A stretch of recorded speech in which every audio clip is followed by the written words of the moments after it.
Reddit, tell me your glitch in the Matrix stories. Not sure if this relates, but about 2 years into my relationship with my GF, we'll call her Susan, I had a dream about my ex. Dream went like this. I was in my room, at my mother's house, where I lived at the time, slamming my ex. Balls to the wall sexing it up.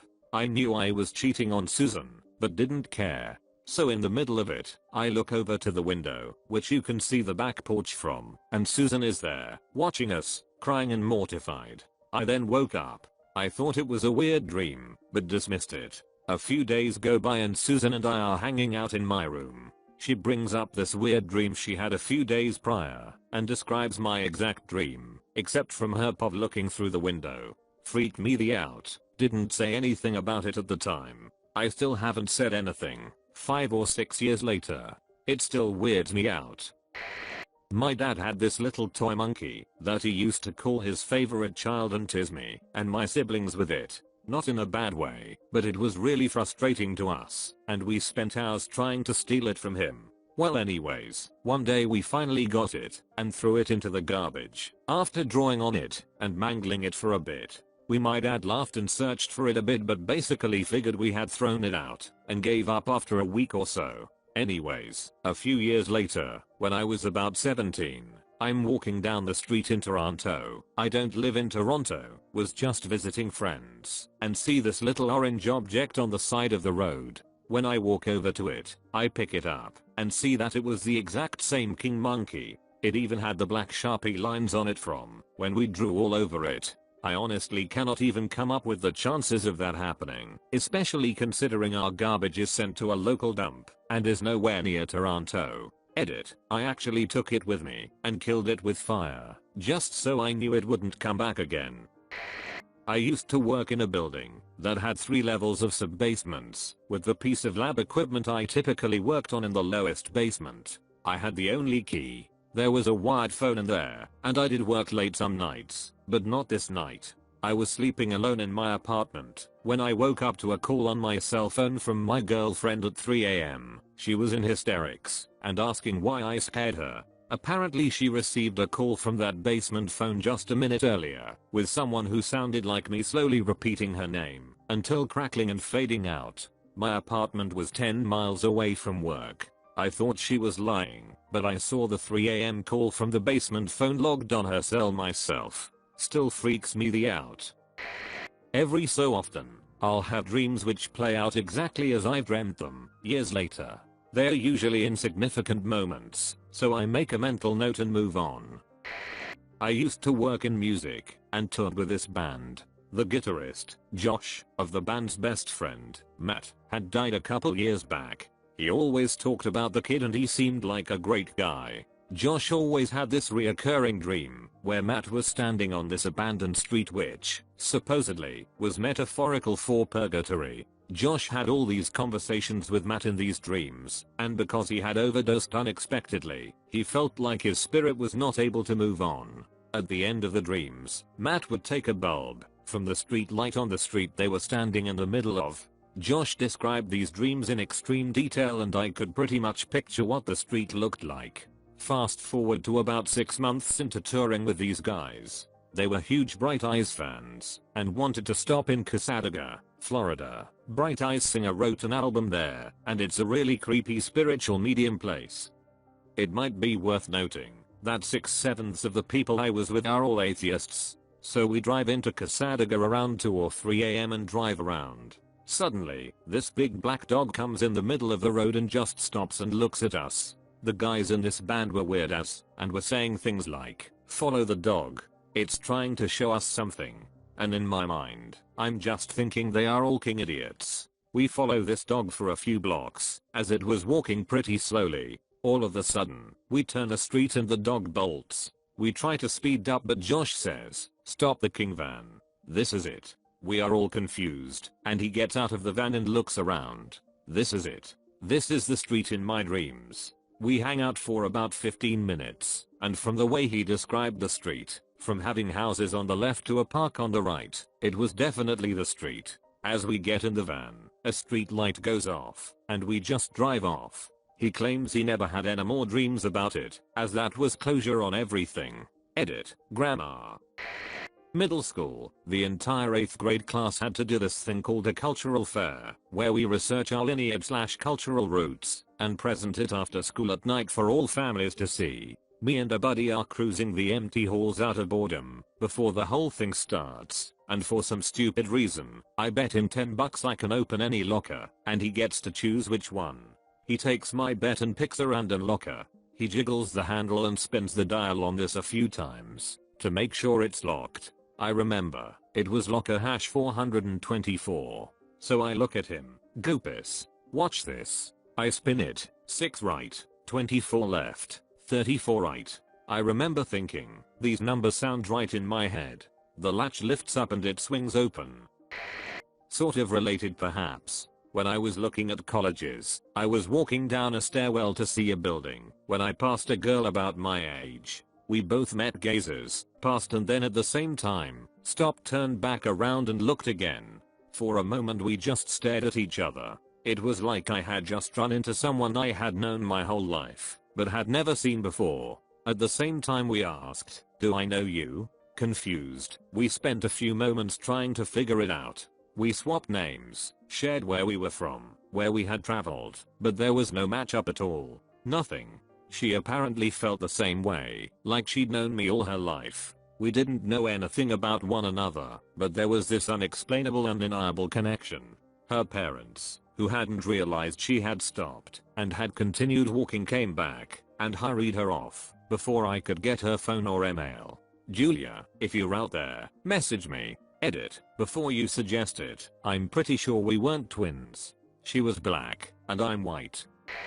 Driving home on a storm day, I see that a side road up to the local golf course is blocked off by flashing barricades. I also spy a Mercedes parked past the barricades with its hazards on. I stop and walk up to the car to see if they need help. I'm an EMT. I shine my light in the back seat to see a man slumped over, apparently asleep. Thinking I've got a few drunks, I move up to the driver window and rap on the glass and shine my light in. The driver is sitting bolt upright, unmoving, staring straight ahead. My window rapping or light doesn't cause him to blink, flinch, or move. I look over, and the passenger is slumped forward onto the dash. This begins to creep me out. I call down to the sheriff station and request a code 2, no lights/sirens, unit up to my location, to help me check them out. Doors are locked. While on the phone I walk back to my truck to get my go bag. As I'm on the phone with dispatch, she asks me to get a license number for the car. Just as a PG&E Power Company cherry picker truck comes rumbling down from up the closed road. I move to go around the truck to get the plate number, and the car is gone. I talked to the driver of the truck, and he said there was a 80-foot tree down across the road, and that he didn't think it'd be open for a day or so. So the question is, the hell did the car go? Tree up one way, barricades down the other. It's kept me a bit unsettled when stopping at accident/hazard since then. Edit. Here is the intersection via Google Maps. Barricades were 5 feet in front of the camera, and the tree was up around the distant bend. This one time at work, I was responsible for making boiled eggs. This guy came in and ate one. He was so intent on peeling his hard-boiled egg that he didn't notice that I brought a new tray of eggs in and set the older ones aside to make egg salad.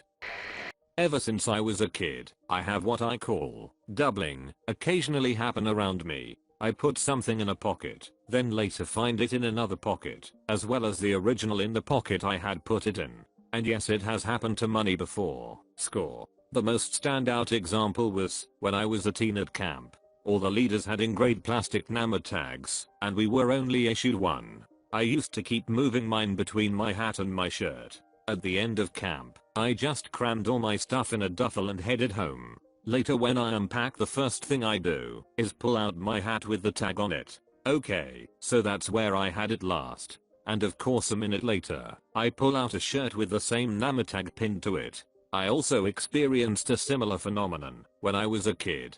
For a few years it happened on a daily basis, but haven't seen it in a long time. Someone would place something in their pocket/backpack, etc., but when they went to grab it later, it would be missing. I would then reach into my pocket slash backpack slash whatever and pull the item out. I initially got accused of being a thief, but when it happened repeatedly, when I hadn't even been within 20 feet of the victim, my friends and classmates stopped doing so and just kind of accepted that that would happen around me. Too long. Didn't read. I'm a quantum counterfeiter slash pickpocket.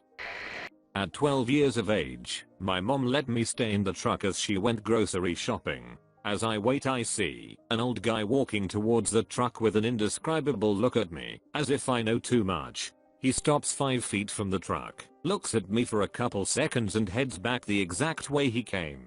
It was rather traumatic for some reason and very confusing at that age. 5 to 6 years later, my dad was showing me home videos of us at Yellowstone. At Old Faithful I noticed the same guy, same look, same clothes peering at us on camera, and at me through the TV. I'm freaked out just telling this. Edit. I didn't expect this story to be such a hit. A few more details. The Yellowstone video was from when I was very young. I'm thinking 1 or 2 years of age. I was in an awesome baby pack on my dad's back. Also, I will try my hardest to find the video. I don't see my parents often, and if I do, I don't think either of them will know where our home videos are. Divorce can be a messy and destructive thing. If I do find it, I will definitely post the video and message you all.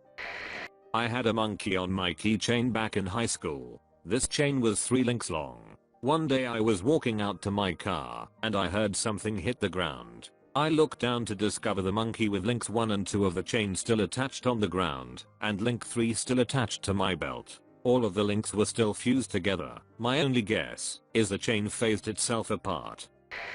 I was walking up a hill in Portland, Oregon, and found a pack of American spirits on the ground, only missing 2. A week later in San Francisco, CA, I bought a pack of American spirits, and after smoking 2, I put the pack in the inside pocket of my jacket. Next time I went to smoke, the pack was gone. No one ever believes me when I tell them this. I was in high school and took a right out of my math class. I walked for quite some time when, absent-mindedly looking around, noticed I had just passed the classroom I thought I came out of some time ago. I drew it, so you could better picture it. I was driving home from my girlfriend's one night, going home the back way. Where I live is very flat, so the road I was on was dead straight with no bumps, small hills, or any places the road got higher or lower or anything like that. So I'm just driving straight, got my high beams on because there's no one around, and I can see everything in front of me. There's no houses on either side, no driveways, just fields. Nothing behind me either. Out of nowhere, a car appears about 20 feet in front of me, driving the opposite direction on the other side of the road. I was going pretty fast, so I passed them quickly, and when I look in my rear view, there's nothing there. Freaked me out so bad I had to pull over and gather my thoughts before I could keep going. Still freaks me out to remember it. Edit. Spelling. Edit 2. A ton of people have been saying that someone was just driving with their lights off and turned them on to freak me out, but this doesn't make sense because I would have seen them much sooner with my high beams on. Someone threw out the idea of microsleep, which I may have experienced and been woken up from by the other car's headlights. There's probably some logical explanation for it, but I like to think of it as my experience with glitches in the Matrix.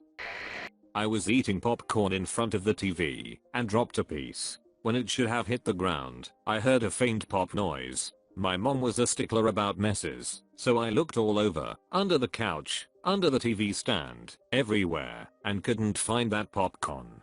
About a year later, I'm watching TV again, and I hear the same faint pop. I look down, and right between my feet is a freshly popped kernel of popcorn. I picked it up, and it was still warm. I'd been sitting there for at least an hour, and there was nobody else in the room. Quantum popcorn.